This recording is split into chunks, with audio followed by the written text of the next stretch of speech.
अस्सलामुअलैकुम। तो आज इस वीडियो में हम करेंगे डायमेंशनल कांस्टेंट्स और डायमेंशनल वेरिएबल्स जो कि पिछली वीडियो में हमसे रह गए थे।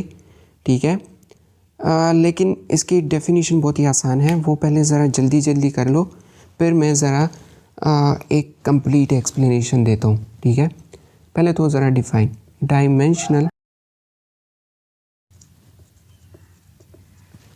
Variables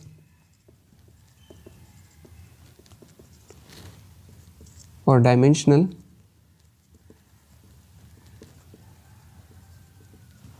constants. ठीक है, डायमेंशनल वेरिएबल्स क्या है? Physical quantities. ठीक है, फिजिकल क्वांटिटीज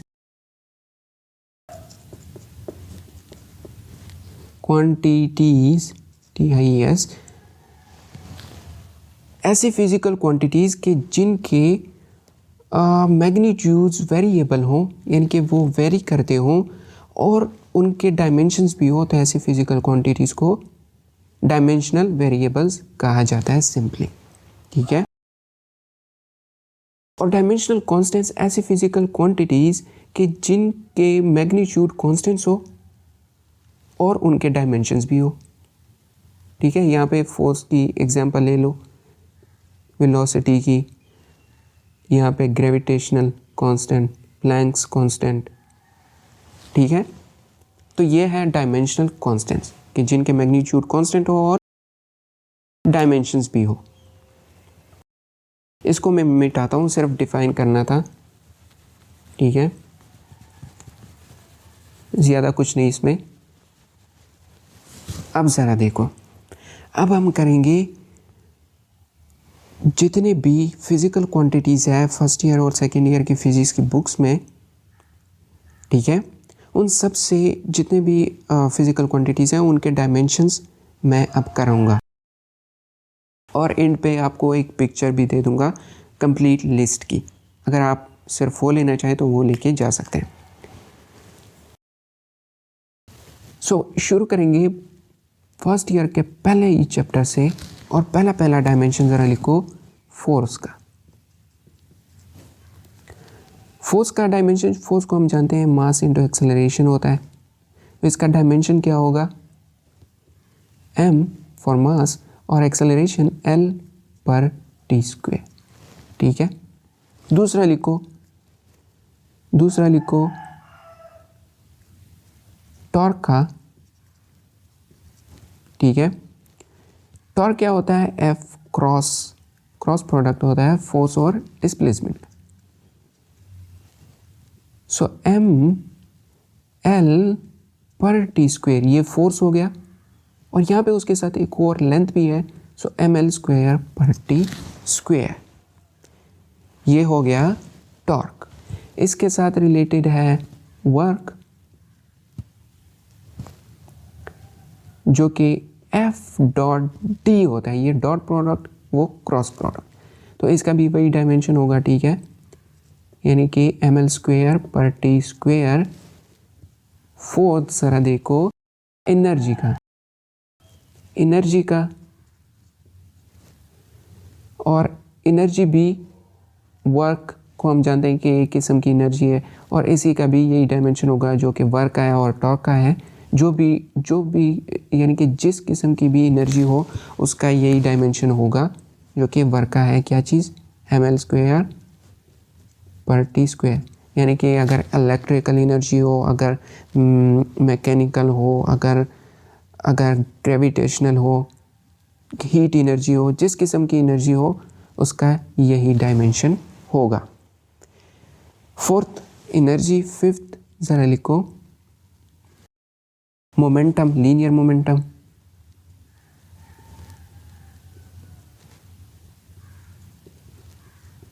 अब लीनियर मोमेंटम क्या है? मास और वेलोसिटी का प्रोडक्ट।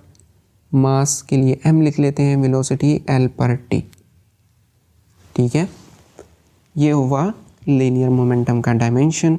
आगे लिखो ज़रा 6 ग्रेविटेशनल कांस्टेंट, जो कि g है, और g को हम कैसे फाइंड कर सकते हैं? हम एक रिलेशन जो कि ग्रेविटेशनल फोर्स के लिए है वो है एफ ऑफ जी, जिसको हम ऐसे लिखते हैं G m1 m2/r²। तो यहाँ से हम जी की यूनिट्स या डायमेंशंस फाइंड कर सकते हैं। क्या होगा, फोर्स है वहाँ पे और वहाँ पे एक r² हो जाएगा और नीचे m² हो जाएगा। सपोज कर लो, सिर्फ हम यूनिट्स निकाल रहे हैं। तो यहाँ पे फोर्स का क्या है, डायमेंशन ml पर t²। यहाँ पे लेंथ स्क्वेयर इसके साथ मल्टीप्लाई हो रहा है, सो ml³ पर t², लेकिन m² से डिवाइड भी हो रहा है, तो यहाँ पे पर m आ जाएगा। ऊपर भी एक m है, नीचे 2 है, तो एक m नीचे बच जाएगा। So this is dimension for gravitational constant. 7th, gravitational energy है, उसका वही डायमेंशन होगा जो कि इसका है। और ग्रेविटेशनल पोटेंशियल को लिखो ज़रा। ग्रेविटेशनल पोटेंशियल, हम जानते हैं कि ये क्या चीज़ है, work done per unit mass, यानी कि किसी मास पे कितना फोर्स लग रहा है ग्रेविटी का, वो ग्रेविटेशनल पोटेंशियल को डिटरमाइन करता है। वर्क का हमारे पास क्या है, डायमेंशन ml² पर t², और नीचे मास है, सो m हमारा कैंसिल हो जाएगा, यानी कि ये बचा l² पर t²। यहाँ पे m की पावर 0 भी लिख सकते हो अगर लिखना चाहो, वैसे लिखते हैं आमतौर पर mlt की सूरत में अक्सर डायमेंशंस को लिखा जाता है। 8वां ज़रा देखो। अब इन चैप्टर्स में, शुरू के जो चैप्टर्स हैं उनमें और कोई नहीं बचा, तो चलते हैं रोटेशनल मोशन की तरफ। और वहाँ पे शुरू में लिखो ज़रा प्लेन एंगल। प्लेन एंगल, इसका क्या डायमेंशन होता है, हम जानते हैं कि इसका यूनिट तो है लेकिन डायमेंशन कोई नहीं, तो ये m0 l0 t0 की फॉर्म में हमने इसको लिख लिया क्योंकि इसका कोई डायमेंशन नहीं है। इसी तरह सॉलिड एंगल का भी यही डायमेंशन होगा। और एक रिलेटेड है एंगुलर डिस्प्लेसमेंट। एंगुलर डिस्प्लेसमेंट, उसका भी यही डायमेंशन होगा, क्योंकि एंगुलर डिस्प्लेसमेंट उसको भी हम थीटा से डिनोट करते हैं, बिल्कुल प्लेन एंगल की तरह ही है एंगुलर डिस्प्लेसमेंट, ठीक है, सिर्फ नाम बदला है, एक ही चीज़ है। 9 ज़रा लिख लो, एंगुलर वेलोसिटी। एंगुलर वेलोसिटी, अब एंगुलर वेलोसिटी क्या है, angular displacement per unit time. जब एंगुलर डिस्प्लेसमेंट का कोई डायमेंशन नहीं, तो इसका सिर्फ बच जाएगा पर टी, यानी कि m0 l0 पर टी। इसी तरह एंगुलर एक्सेलरेशन जो है वो m0 l0 t⁻², क्योंकि वो angular velocity per unit time होता है, तो इसका ये बनेगा। 11th लिखो ज़रा एंगुलर मोमेंटम को। एंगुलर मोमेंटम, इसका होगा डायमेंशन, एंगुलर मोमेंटम को हम इस फॉर्म में लिखते हैं ना, ये होता है r और p का क्रॉस प्रोडक्ट। p क्या है, लीनियर मोमेंटम, इसका डायमेंशन क्या है, ऊपर हमने किया, कहाँ है, ml पर t, और एक और r है, तो यानी कि ये हो जाएगा ml² पर t। This is for angular momentum. 12th लिखो, moment of inertia. Moment of inertia, अब टॉर्क जो है टाउ, इसको हम ऐसे लिख सकते हैं आई अल्फ़ा। आई क्या है, मोमेंट ऑफ इनर्शिया, और अल्फ़ा एंगुलर एक्सेलरेशन, और टाउ टॉर्क है। यहाँ से आई को अलग करो तो टाउ बाय अल्फ़ा। टॉर्क का जो डायमेंशन है वो क्या आता, ml² पर t², और नीचे आ जाएगा पर t², ये कैंसल, यानी कि इसका डायमेंशन जो मोमेंट ऑफ इनर्शिया है, इसका डायमेंशन होगा m एल स्क्वायर और टी ज़ीरो की पावर में। ये था मोमेंट ऑफ इनर्शिया। 13 लिखो फ्रीक्वेंसी का, फ्रीक्वेंसी, और फ्रीक्वेंसी को हम जानते हैं कि ये 1 टाइम पीरियड होता है, ठीक है, यानी कि इसका डायमेंशन हो जाएगा पर टी। ये है फ्रीक्वेंसी का डायमेंशन। और यहाँ पे रोटेशनल के भी डायमेंशंस हो गए हैं। आगे फ्लाइट डायनेमिक्स की तरफ पढ़ेंगे जो कि अगला है।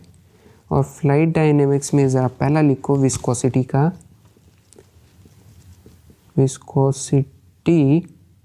विस्कोसिटी या कोफिशिएंट ऑफ विस्कोसिटी। ये क्या होता है? ईटा, ठीक है। इसके लिए जो रिलेशन है वो है F dragging force is equal to 6/η/r/v, V velocity, R distance यानी कि वही लेंथ, और ये ईटा कोफिशिएंट ऑफ विस्कोसिटी है। इसको अलग करेंगे तो यहाँ पे आर और वी से इसको डिवाइड करना पड़ेगा, ठीक है, तभी ईटा हमारे पास एक साइड पे हो जाएगा। फोर्स क्या है? ml/t², और नीचे एक L है और एक L/t है, यानी कि एक लेंथ तो लेंथ के साथ कैंसिल और एक पर टी के साथ कैंसिल। फाइनल क्या आएगा हमारे पास? विस्कोसिटी या कोफिशिएंट विस्कोसिटी m/L/t। ये हुआ विस्कोसिटी का डायमेंशन। 15 लिखेंगे हम, इसमें और कौन सा है? विस्कोसिटी भी हो गया, कोफिशिएंट विस्कोसिटी। डेंसिटी का लिखो ज़रा, डेंसिटी। अब डेंसिटी क्या है? मास पर यूनिट वॉल्यूम, यानी कि ये हो जाएगा सिंपली m/L3। 16 डेंसिटी के बाद ज़रा लिखो, अब इसके भी ख़त्म हो गए, ठीक है। 7th और 8th चैप्टर के स्प्रिंग कांस्टेंट को आप जानते हैं, F = -kx। यहाँ पे k क्या है? Spring constant. ये फोर्स है, तो x को ज़रा इस साइड पे अगर लाएंगे, इसका फाइनल डायमेंशन हो जाएगा, फोर्स का है ml/t², ये हो जाएगा m/t²। ये है स्प्रिंग कांस्टेंट, m/t² या ml⁻0/t² भी लिख सकते हैं, ठीक है। 17th है हमारे पास इंटेंसिटी, ठीक है, ऑफ एनर्जी की इंटेंसिटी। अब इंटेंसिटी ऑफ एनर्जी क्या है? Energy per unit area per unit time, यानी कि कितनी एनर्जी किसी यूनिट एरिया से पास कर रही है और कितने टाइम में, ये होती है इंटेंसिटी ऑफ एनर्जी। एनर्जी का क्या है? ml/t², और डिवाइड करेंगे हम L² से और T से, क्योंकि per unit area per unit time होता है ना, L कैंसिल, और ये हो जाएगा फाइनली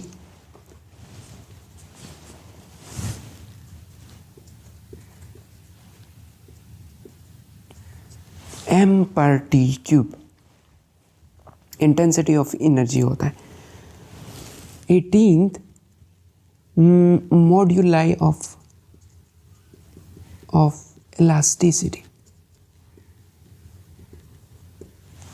ये क्या होते हैं? मॉड्यूलस, ठीक है, जो यंग मॉड्यूलस है, बल्क मॉड्यूलस है, शीयर मॉड्यूलस है, उनके क्या डायमेंशंस होते हैं? तो हम जानते हैं कि जो प्रेशर है उसका यूनिट और मॉड्यूलाई ऑफ इलास्टिसिटी का सेम यूनिट है। सो यहाँ पे प्रेशर का क्या बनता है?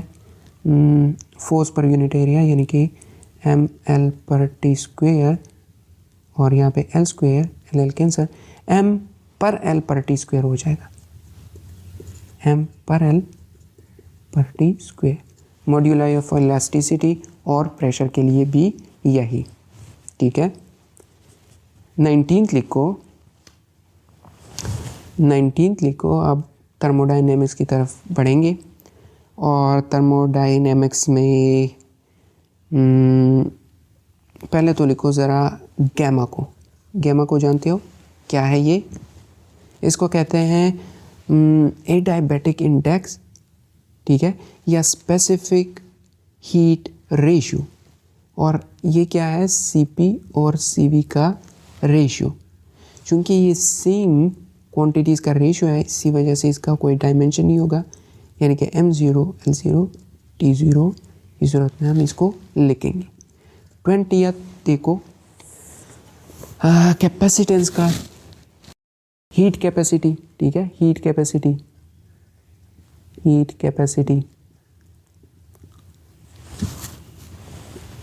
अब हीट कैपेसिटी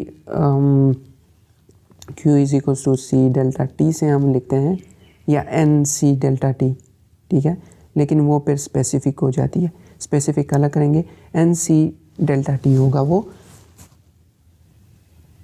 Q क्या है? एनर्जी, ml पर टी स्क्वेयर, और केल्विन से डिवाइड करेंगे, सो ये हो जाएगा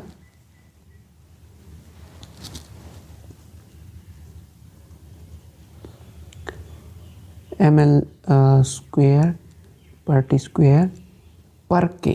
केल्विन से हमने डिवाइड किया इसको। 21st specific heat capacity. अब स्पेसिफिक हीट कैपेसिटी में क्या होता है कि हम इसको थोड़ा सा लिमिट कर लेते हैं, किस चीज़ में?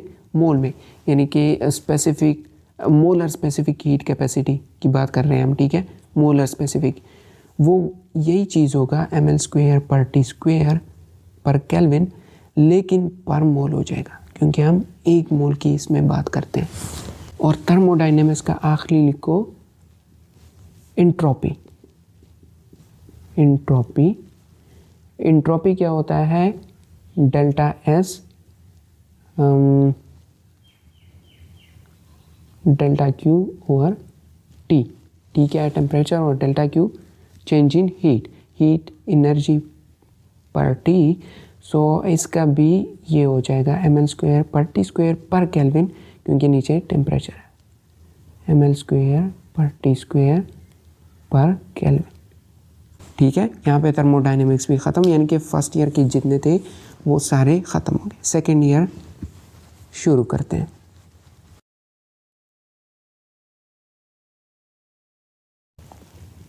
ट्वेंटी थर्ड, ठीक है। अब सेकेंड ईयर के शुरू होते हैं। पहला तो लिखो ज़रा चार्ज का, ठीक है, चार्ज। अब चार्ज हम जानते हैं कि ये आई यानी कि करंट और टाइम का प्रोडक्ट है, क्योंकि करंट जो है वो चार्ज पर यूनिट टाइम होता है, तो ये हो जाएगा आई टी, या इसको ए टी भी लिख सकते हैं। 24th आएगा हमारा परमिटिविटी, और परमिटिविटी के लिए इक्वेशन ज़रा लिखो, F is equals to 1/4 pi epsilon not Q1 Q2 over R square, ठीक है। यहाँ से हमने इसको अलग करना है, तो सिर्फ फोर्स को इस साइड पे लेके आओ, ये हो जाएगा डायमेंशन की सूरत में अगर हम लिखें तो 2 चार्जेस हैं, ठीक है, और इनका प्रोडक्ट हो रहा है, यानी कि आई स्क्वेयर टी स्क्वेयर, और नीचे ml पर टी स्क्वेयर और एल स्क्वेयर आएगा, ठीक है ना। सो फाइनली ये एल क्यूब और ये m, तो ये हो जाएगा पर m और पर एल क्यूब, और t क्या बनेगा 4, और i क्या बनेगा -2 की पावर। ये होगा फाइनल किस चीज़ का? परमिटिविटी का। परमिटिविटी का क्या बना? पर एम पर एल क्यूब T4 I -2 की पावर में। ठीक है। 25th electric field intensity. ये चीज़ इलेक्ट्रिक फील्ड इंटेंसिटी क्या होता है? Force per unit charge. ठीक है। अब इसको क्या लिखेंगे? ml पर टी स्क्वेयर और नीचे आई टी ऊपर नेगेटिव और आई। ठीक है। ml पर टी क्यूब और आई -1 की पावर में। आगे ज़रा लिखो 26 लिखो ज़रा इलेक्ट्रिक फ्लक्स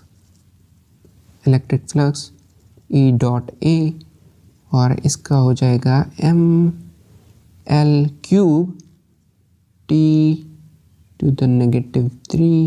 और I -1 की फॉर्म में।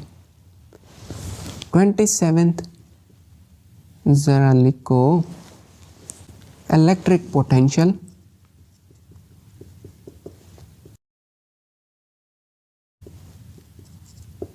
इलेक्ट्रिक पोटेंशियल वो क्या होता है? Work done per unit charge. अब वर्क डन क्या है? ml² पर टी स्क्वेयर और चार्ज क्या है? ठीक है। अगर मैं डायरेक्ट लिखूँ यहाँ पे तो ये T-2 I -2 हो जाएगा। सॉरी, स्क्वायर तो नहीं है, तो ये हो जाएगा कुछ यूँ। ठीक है। This is for electric potential. और यहाँ पे एक और भी लिखो, है तो यूनिट ये, लेकिन ये भी अक्सर लोगों को कंफ्यूज करता है और वो है इलेक्ट्रॉन वोल्ट। अब ये यूनिट है किस चीज़ का? एनर्जी का यूनिट है। अगर आपने नहीं पढ़ा तो पढ़ लोगे। एनर्जी का यूनिट है और एनर्जी का डायमेंशन क्या होगा? ml² पर टी स्क्वेयर, यानी कि इलेक्ट्रॉन वोल्ट का डायमेंशन ml² पर टी स्क्वेयर हुआ। 29th capacitance. अब कैपेसिटेंस Q = CV। ठीक है। V क्या है? वोल्टेज। तो यहाँ पे C = Q/V, वोल्टेज या इलेक्ट्रिक पोटेंशियल। ठीक है। एक ही चीज़, ऊपर आ जाएगा IT और नीचे ml²। ये चीज़, यानी कि फाइनली ये हमारे पास बनेगा पर एम T4। ठीक है। L -2 और I2। अब ये आपने याद नहीं करने सारे। ठीक है। ये आपने याद नहीं करने सारे, आपको बस सिर्फ फॉर्मूला आता है तो आप कर सकेंगे। क्या था? पर एम और T4 L -2 और I2। ये है कैपेसिटेंस का। 30th कैपेसिटेंस के बाद अच्छा हाँ, एक बहुत ही ज़्यादा इम्पोर्टेंट RC। अब ये अगर आप सिर्फ अपने बुक को ही रीड करते हैं तो शायद, ज़रा स्टार लगा दो इसके साथ, बहुत इंपॉर्टेंट, तो शायद आपको ये देखने में भी नहीं मिलेगा क्योंकि ये थोड़ा सा जिक्र है इसका, लेकिन चुपके से। अच्छा, एक इक्वेशन है चार्जिंग ऑफ कैपेसिटर में, वो है Q = Q0 1 - exponential of -T/RC। ठीक है। यहाँ पे Q0 मैक्सिमम चार्ज कैपेसिटर पे है। ठीक है। Q at any time capacitor पे चार्ज है और -T/RC। हम चूंकि RC का डायमेंशन फाइंड करना चाहते हैं और यहाँ पे पावर में -T/RC है। याद रखो कि पावर में कभी भी यूनिट नहीं हो सकता, यानी कि इस चीज़ का यूनिट कोई नहीं। तो मतलब क्या, कब ऐसा होगा कि अगर टाइम का और इसका यूनिट सेम हो, यानी कि RC का डायमेंशन हुआ वैसे आप कैलकुलेट भी कर सकते हैं अगर करना चाहें। दैट ऑफ टाइम, यहाँ पे ml लगाना चाहो तो लगा लो, लेकिन सिर्फ इसमें एक टाइम ही होता है, ठीक है। और यूनिट भी इसका वही होगा जो टाइम का, यानी कि सेकेंड। ये था आज से। अब 31 में लिखो ज़रा resistance. Resistance V is equals to I, R से हम फाइंड कर सकते हैं R is equals to V by I. V क्या है, ये चीज़ ml स्क्वेयर पर टी क्यूब, और I -1 और नीचे I, सो ये हो जाएगा ml स्क्वेयर पर T cube I to the -2।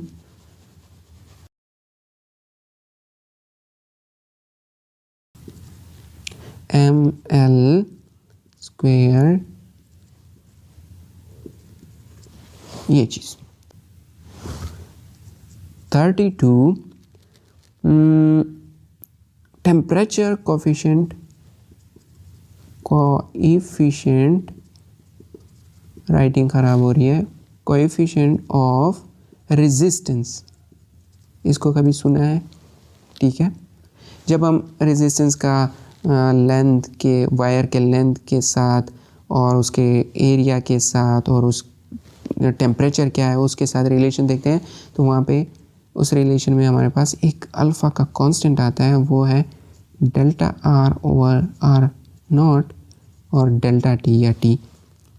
यहाँ पे इसके सेम यूनिट्स हैं, तो यूनिट्स इसके कैंसिल हो जाएंगे, यानी नीचे सिर्फ टेम्परेचर बचा और इसका डायमेंशन हो जाएगा पर kelvin, temperature coefficient of resistance का। अब इलेक्ट्रोमैग्नेटिज्म 33 नंबर होगा। इलेक्ट्रोमैग्नेटिज्म शुरू। मैग्नेटिक फील्ड का लिखो पहले, तो मैग्नेटिक फील्ड B, और इसका कैसे फाइंड करेंगे, हम जानते हैं कि F B is equals to B I L sine theta. Sine theta को नहीं लिखना क्योंकि उसका कोई यूनिट डायमेंशन नहीं होगा, ठीक है। सो बी आई एल, और यहाँ से B is equals to F और आई एल, यानी कि सॉरी ये हो जाएगा एम एल पर टी स्क्वेयर, और नीचे आई एल है, L L cancel, so this finally becomes M पर टी स्क्वेयर, एल तो कैंसिल हो गया था ना, हाँ ये चीज़, ठीक है। मैग्नेटिक फील्ड का ये हुआ। 34 मैग्नेटिक फील्ड के साथ और कौन से,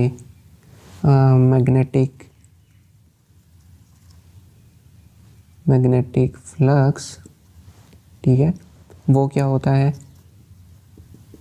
बी डॉट ए, यानी कि एम एल स्क्वेयर पर टी स्क्वेयर आई -1 की फॉर्म में ये आ जाए, ठीक है। ये हुआ मैग्नेटिक फ्लक्स। 35 लिखो परमिएबिलिटी। परमिएबिलिटी, ठीक है। परमिएबिलिटी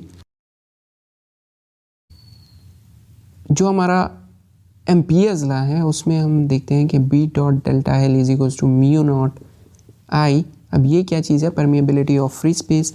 यहाँ से अगर हम इसके डायमेंशंस फाइंड करना चाहें तो ये हो जाएगा बी, और यहाँ पे आई, सो दिस बिकम्स बी के क्या है एम टी -2 आई -1, और इसके साथ एक एल लग जाएगा और ये -2 हो जाएगा, यानी कि कुछ ये चीज़।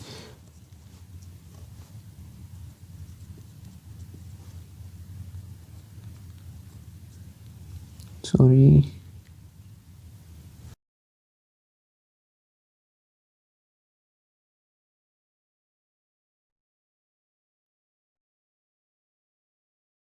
ठीक है। परमिएबिलिटी, परमिएबिलिटी का ये, और आगे देखो 36 इंडक्टेंस, म्यूचुअल इंडक्टेंस, ठीक है, सेल्फ इंडक्टेंस। वहाँ पे जो E M F is equals to L delta I और डेल्टा टी है, ये वही वोल्टेज, ठीक है, और यहाँ पे एल को ज़रा अलग करते हैं तो ये हो जाएगा, इसको मैं वी ही लिखता हूँ, आई और टी के साथ मल्टीप्लाई होगा। वी का डायमेंशन क्या हमने निकाला था, किधर गया, एम एल स्क्वायर पर टी क्यूब आई -1 और ये -2 हो जाएगा और एक और टी है, ठीक है, इसके साथ मल्टीप्लाई हो रहा है, so T -2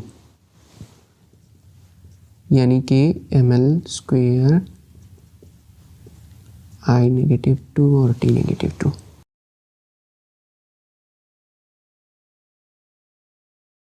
thirty seventh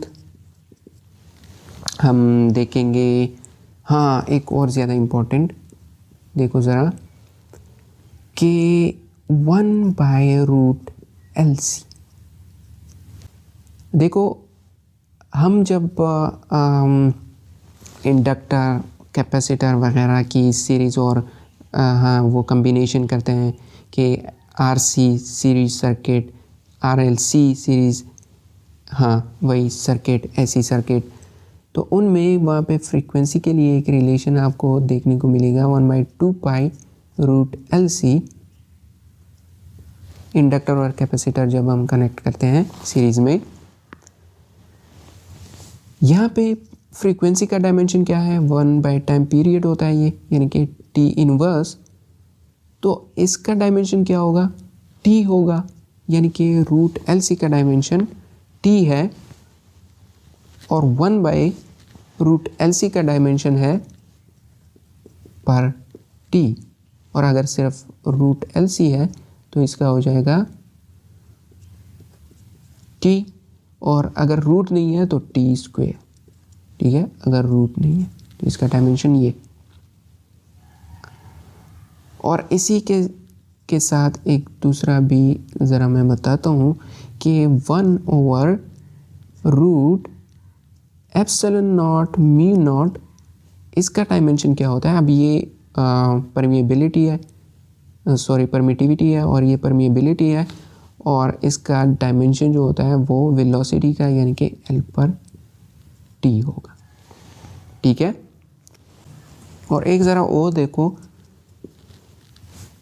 E/B, ठीक है, E/B ये रिलेशन भी, यानी कि ये ज़्यादातर आते हैं, मैं इसी वजह से बता रहा हूँ, ठीक है। अक्सर MCQ में इस तरह के आ सकते हैं, ये और जो RC का था, ठीक है।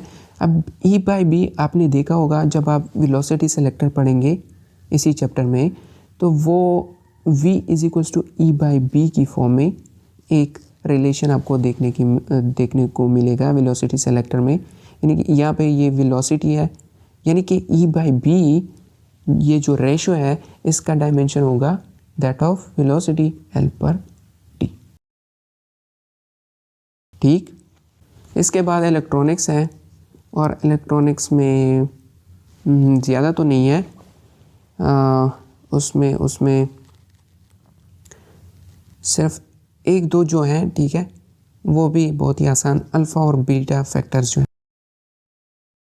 अल्फ़ा बीटा फैक्टर्स, ये चूँकि अल्फ़ा क्या है, IC/IE,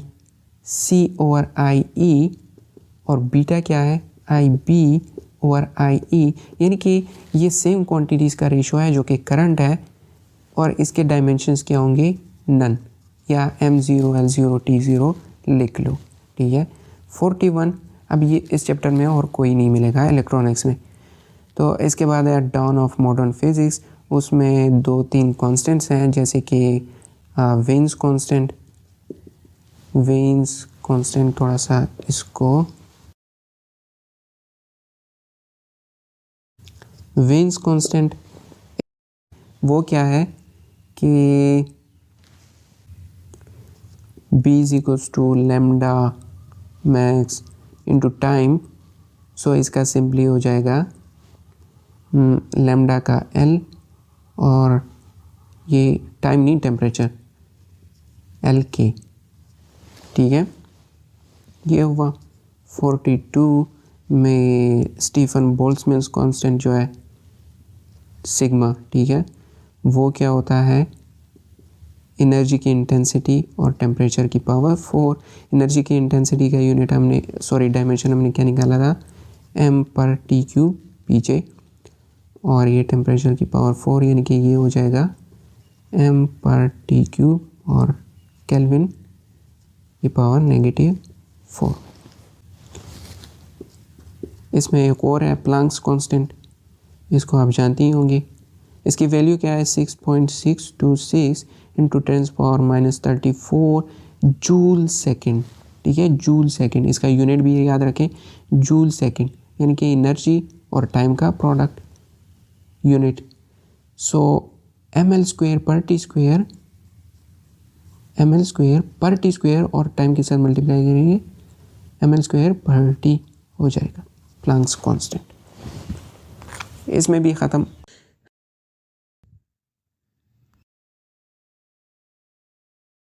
आखिरी चैप्टर का एक है उसमें कांस्टेंट, वो है रेडबर्ग कांस्टेंट।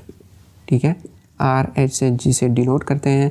अब 1/λn = RH 1/n-1 का स्क्वायर। ठीक है, इस तरह का रिलेशन आपने देखा था। ठीक है, यहाँ पे ये रेडबर्ग कांस्टेंट है। ये वैसे भी नंबर्स होंगे, यानी कि इसका जो डायमेंशन होगा वो 1/λ का होगा, यानी कि L इनवर्स। सो रेडबर्ग कांस्टेंट के लिए L इनवर्स। यहाँ पे सारे डायमेंशंस मैंने ख़त्म कर लिए और कुछ बचा नहीं है। ठीक है, सो वीडियो ख़त्म। अब आपको एक लिस्ट भी मैं पिक्चर की सूरत में दे दूँगा। ठीक है, उसका स्क्रीनशॉट ज़रूर ले लें। तो मिलते हैं अगली वीडियो में, तब तक के लिए अल्लाह हाफ़िज़।